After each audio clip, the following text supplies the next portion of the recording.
Bucket list. What's on your bucket list?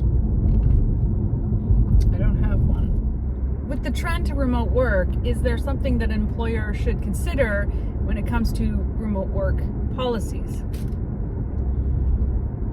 Absolutely.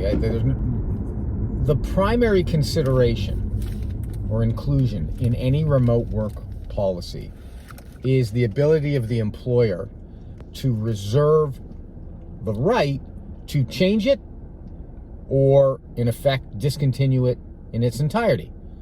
So, as an employer, it's fundamentally important that that's included. But in addition to including that in a policy, you also want to include the ability of the employer to, in effect, revoke the privilege for any given employee due to performance. So performance has to play a role in maintaining that privilege for the employee. But what's perhaps even more interesting on the ground, as it were, is the idea that managers, in many cases based on surveys, feel ill-equipped to manage remote teams. And understandably so. They're accustomed to face-to-face. So what happens if you're ill-equipped to manage teams remotely? Well, you tend to micromanage.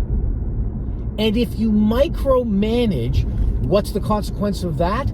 Typically, employees that are being micromanaged will lose their engagement.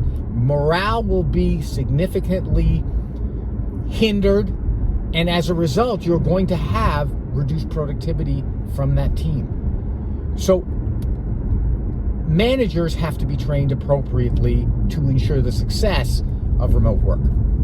Why is it a bucket list? Because you're kicking the bucket? No idea. Kick the bucket is dying. Bucket list is... But why is kick the bucket dying? I guess because you've finished everything in your bucket. That's why I'm constantly adding to my bucket list.